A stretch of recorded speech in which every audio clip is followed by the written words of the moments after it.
morning to all. Today I am going to discuss about the topic called as carry look ahead adder method, which overcomes the problem of ripple carry adder. Here the figure shows the ripple carry adder, 4-bit ripple carry adder, which uses 4 full adders. Once you are going to see the first full adder, ladder 0, it accepts the inputs as A0, B0 and then C0 and produces the output as S0 and then sum S0 and carry C1. Coming to the full adder 1, it accepts the inputs as A1, B1 and then C1, producing the output as S1 and C2. So once you are going to see this full adder 1, it has to depend upon the previous carry output C1. Similarly, here full adder 2, to produce S2 and C3, it has to depend upon the previous carry output C3. In the similar fashion, you can say that to produce the sum S3 and carry C4, it has to depend upon the C3, previous carry output C3. So, when you are going to implement this one full adder circuit, that can be implemented by using 2 XOR gates and 2 AND gates and then 1 OR gate. So we are going to implement the sum and carry of a one full adder stage. So this gives the sum and this gives the carry. So here the inputs I am going to take it as AI, BI and then CI. The signals, the intermediate signals I am going to call it as PI and here GI. Once we are going to observe these intermediate signals, PI is given as AI exclusive of BI and GI is given as AI into BI. When we are going to observe these intermediate signals, it is independent of carry signal. It is independent of carry signals and depends only on the parallel inputs. So, coming to the carry, in order to produce the output carry, it has to pass through the gate delay produced by one AND gate and the gate delay produced by an OR gate. So totally, to produce the journey from input carry to the output carry, it needs, it has to pass through 2 gates, 2 gate delays. So each full adder stage, it creates a delay of 2 gates, 2 gate delays, and here we are going to use 4 full adders. So 4 full adders produces the total gate delay as 4 into 2. That means 8 gate delays will be produced. Like that, if you are going to use n adders, means it produces 2n gate delays. So to overcome this delay in the ripple carry adder, we are going to use the carry look ahead adder method, in which we are going to get the expressions for sum and carry independent of the previous carry. So let us see. Si is given as AI exclusive of BI exclusive of CI and CI plus 1 is given as AI into BI plus AI exclusive of BI into CI. I am going to rewrite these two expressions in terms of PI and then GI, intermediate signals. So I can write it as Si is equals to PI exclusive of CI and CI plus 1 is equals to GI plus PI into CI. We already know that C0 is a parallel input. Now C1 we are going to get it from the output of full adder 0.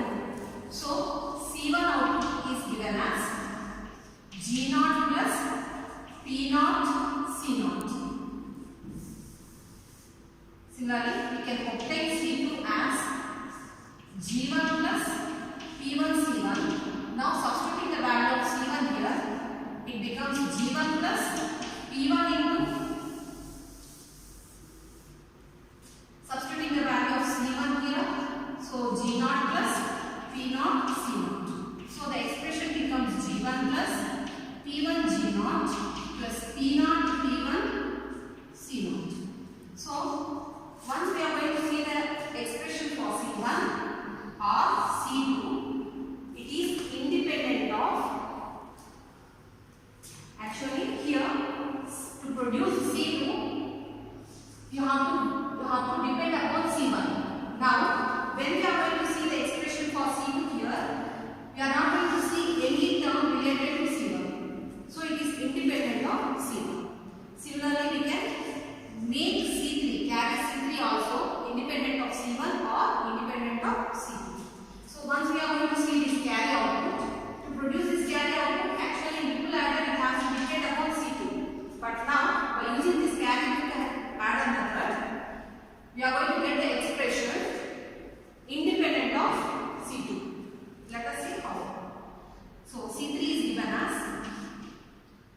P naught, P1, P2, C naught. So again when we are going to see this expression depends upon, in order to obtain this expression, it depends upon the parallel inputs A, B and C naught, and it is independent of C2, and this expression is not dependent upon C2. Similarly, this expression is not dependent upon C1.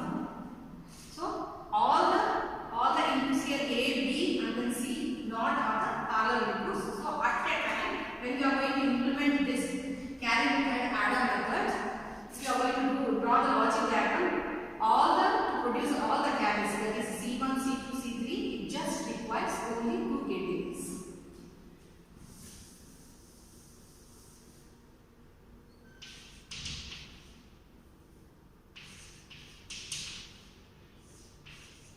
So if I am going to draw the logic diagram for C1, first I am going to draw for 2 stages,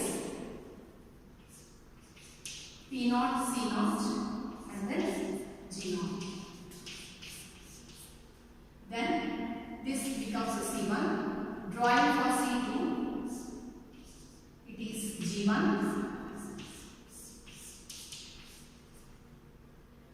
P1, G naught, P1, G naught plus P naught, P1 and then C naught given to an candidate, and then so when we are going to see this, for implementation of C1 2 gate delays, for implementation of C2 again 2 gate delays, 1 gate delay because of AND gate and other gate delay is because of OR gate. Similarly for C3 also it depends upon only 2 gate delays, one because of AND and other one because of OR gate. So in this method we are going to reduce the dependency of previous carry. So let us implement this particular logic by using mask dividers. Here we can implement it by using either pseudo NMOS dividers or we can implement it by using the dynamic CMOS logic. Let us see both the cycles. Here just I am going to draw for carry C1 only using pseudo NMOS.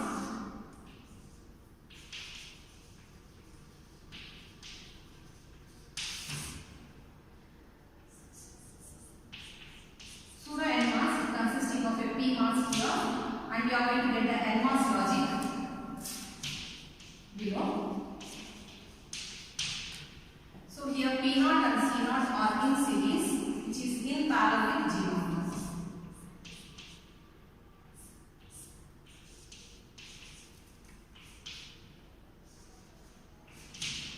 So this is the implementation of C1.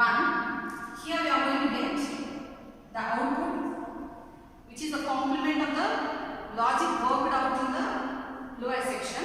So here the lower section is nothing but G naught plus P naught C naught whole bar will be the output. G naught plus P naught C naught whole bar will be the output. And in order to get C1, we have to use an inverter circuit, a CMOS inverter circuit.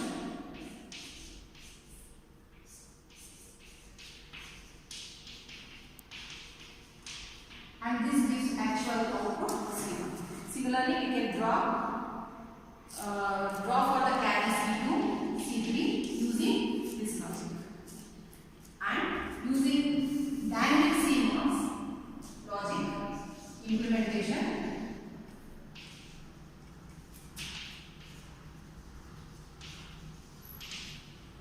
let us redraw the logic using this particular dynamic CMOS, which consisting of complementary transistors. The upper transistor is the P1 and the lower transistor is the N1. In between we are going to have the logic worked out there.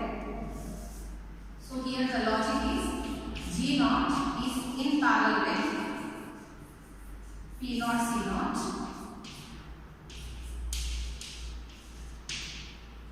So this is the NMOS logic. Complementary to the PMOS,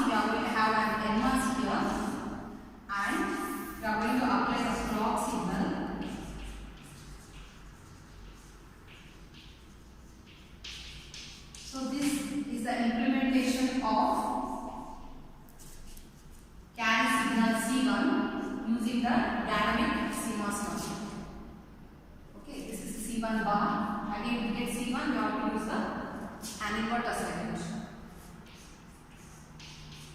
Use C1. Like that, we can implement. We got the value using two different logics here called as pseudo NMOS and then dynamic CMOS. For C1, similarly, you can apply this for C2, C3 and so on carriers. Thank you.